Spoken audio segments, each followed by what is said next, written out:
Chris, it feels like Lamar's time, doesn't it? Like, it just feels like Lamar Jackson's time.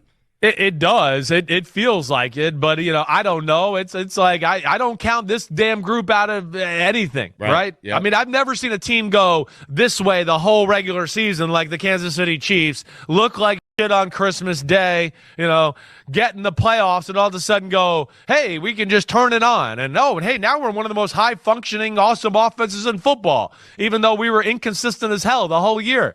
It's amazing, right? They're unlike any other dynasty we've seen. They don't care about distraction. They like being the big show. They don't care what they say, how you perceive them. Taylor Swift, Kelsey, take your shirt off. Let's go crazy, right? That's where I find them awesome. We've never seen a dynasty or a team be this good with this kind of flair, right? At least in my opinion. The Cowboys of the 90s might be the only team that'd be close to it. Be like, yes, we're here. Yep. We said we're going to beat you, and now we're going to come out and beat you, right? So that's where they're scary that way. All right, follow me down this path, though, real quick, because I'm with you. Okay. Like, Mahomes has a real – it sounds funny, but Mahomes, who has won 2 Super Bowls, he's been to others, he's won MVPs, he's done everything. This is a real opportunity. Those teams were supposed to win the Super Bowls the years they won them, Chris. This is different. No one expects this team to win the Super Bowl, and if he does it by beating Josh Allen in Buffalo and Lamar Jackson in Baltimore – this is a whole different animal we're talking about. Like, that's why I don't put anything past them. That's a point I tried to make earlier in the week. This is not, I think if they were home in the number 1 seed again, they might be like, oh, this is boring or whatever. Right. This has kind of reinvigorated them. Yes. Wait, we've never been the villain. We're running on the field and they're all like, boo, you suck, Mahomes, and they love it because they haven't had this. So, because of what you're saying, I do agree with you that's kind of giving them a little extra juice because they're like, wait, we haven't checked the box on. We come on the road and kick out of everybody in their own stadium. That's kind of cool. Let me check a box there and add to my Hall of Fame resume. Come on. It's a special stuff what we're seeing from this guy. This is a all-timer of all-timers. He is already in the GOAT conversation. I mean, come on, Kelsey to Mahomes. The he's still got a baby face. He's already breaking Brady's connection records with Gronk, right? I mean, he's already climbing up the list of all-time playoff wins and looking like he's only going to be behind Brady and Montana when this playoffs are over. I mean, it's crazy. It is. Having said that, I'm going to take the Ravens to win the football game. I was going to say at the same time, it's a great opportunity because I like the Ravens too. I don't see how they lose. I am going to go with them, right? But Chris, scares me. It's an equally great opportunity, if not a bigger opportunity, for Lamar Jackson. Like I told you guys last week, I think when they were the number 1 seed in 2019, they were like, oh, this is awesome. What a great year. This year, I don't think any of that meant crap. I don't think they were like, we're getting in the playoffs. We're going to the Super Bowl. That's all that matters. And we'll do whatever we got to do that. They've been the best team in football throughout the year.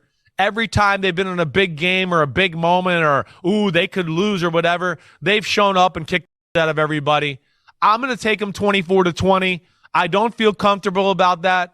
The Chiefs' D is awesome. They can play man, right? We saw Lamar and the Ravens offense have problems with the blitz last week. This is a much better defense than the Texans' defense, much more creative as well, right? So I worry about some of that. I wasn't necessarily impressed with the Ravens blitz plan there. And then, hey, the other thing is the Chiefs can protect, right? The Ravens don't have to get after the quarterback, but not with their front four. It's more through blitz. That could be scary. Mahomes knows how to pick up the blitz. Hey, let me redirect the protection. And all of a sudden you're blitzing and you're going, oh, we're blocked. And now we got 2 less guys in coverage and we got big holes down there. So that's where it is dangerous. But ultimately, I think the Ravens have more answers than years past. Their defense is phenomenal. They can throw the ball equally as good as they can run the ball. And I think, too, the Chiefs' D-line, Willie Gay, Derek Nottie not being healthy 100%, I worry about their interior part of their D-line with guys not named Chris Jones, and that the Baltimore Ravens might be able to run the ball on them. I took Ravens 24-20, Stugotz. I'm not betting money on it because the Chiefs are scary. Niners, listen, they're playing the Lions this week. I know everyone wants the Lions to win, but I will say this, Chris. The 49ers are the more talented team, but if Brock Purdy plays against the Lions the way he played against the Packers last week, I don't see how the 49ers win. He has to be better. 100. I mean, 100. Stugotz, like, let's. You're being nice. He sucked last week. Right. Okay. He was fucking horrible. Right. Yeah. I mean, he was horrible. Mm-hmm. If he hits a few of those throws, they're gonna break the game open. But instead, he kept missing them, and he allowed the Packers to kind of have it both ways, where they played run defense and they played these really conservative coverages where they were basically like, here's 10-yard throw, here's 15-yard throw, but he kept missing them, so they were like, well, let's keep doing it. And he never got him out of it. I would think we get bounce back Brock Purdy this week, right? Mm-hmm. The 49ers, it's fair to question, did they peak too early, right? We know they hadn't played in a while. They certainly showed it in that football game. The Packers are talented, as we've been saying all year. There's a lot of talent there. Yep. There's no doubt. But, yeah, he's got to play better. And, Stugotz, to your point, I think it's going to be on him.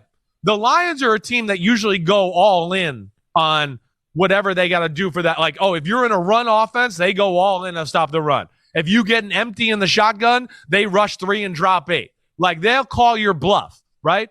I would think they're going to go all in on stopping McCaffrey and go, we got to stop that, and then we'll make Brock Purdy prove to us that he can beat us with his right arm. I would think that's their approach. I honestly think that will be both teams' approaches. They're both going to go, wait, I don't want Gibbs. I don't want Christian McCaffrey tearing me up. I don't know if the quarterback can tear us up. Let's stop the run and make these quarterbacks prove it to us. And which quarterback do you think will step up? I think the 49ers are a better football team. I agree. I'm going to stay with the 49ers here and what I see there. Right. But again, I think there's some matchups here that the Lions certainly match up well with the 49ers and can make things interesting. But all in all, I see more avenues in which the 49ers can win the football game. All right, quickly, and we'll get you out of here. What's going on in Philadelphia? What's happening there? Well, I think we hit on the coordinator thing the whole year. I still think that's the biggest issue. Right? When Vic Fangio said yesterday that they were parting ways in Miami, I literally was like, oh, well, he's going to Philadelphia. I can guarantee that. He wanted to be the D coordinator of the Eagles last year. Some issues happened. He's from Pennsylvania. That's a great hire. Now, they got to find the right offensive guys there. And that's where Nick Sirianni, I know they're interviewing Kellen Moore. We'll see where they go. But, yeah, that to me is the biggest thing. And then Nick Sirianni's got to kind of work on the psyche of the team and the organization and all that. Crazy end of the year, but it feels like they're surrounding Sirianni with a bunch of head coaches in the event that they fire him 2 or 3 weeks in. Well, maybe. Again, yeah, it's the spotlight's going to be on Sirianni here for sure.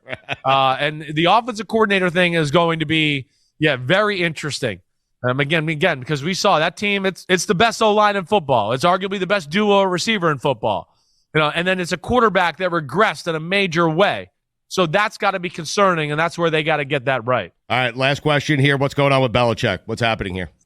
Man, as we sit here, right? I mean, I know for the last 2-3 weeks I've come on here and gone, Atlanta, I know is like in the leader house, but I think that's probably not happening. If you had from what I know, and if you made me read the room, Belichick wants to go in there. He wants full control. He doesn't want a guy like Rich McKay having to answer to him. He probably wants more control over the roster. And Rich McKay and Terry Fontenot are like, wait, you're going to get rid of us for that guy who's probably going to retire in 2 years? And then where are you going to go there? Like, you sure you want to do that? So I think he's losing that political war behind the scenes. As it stands right now, it feels like Belichick's going to get left out in the dark and maybe be done. That's what I feel like right now. That's crazy. It's crazy. I know. If I'm the Bills, I fire their coach and I hire him today. Like that's me. That's what I would do. I mean, they'd be better. I listen. I'm not going to say Sean you're crazy McDermott, for that thought. You like McDermott? I do. I like McDermott a lot. I think McDermott's a hell of a coach. I know. I think Brandon Beane's done a lot of good things. I know. But like we just said, they need some more superstars.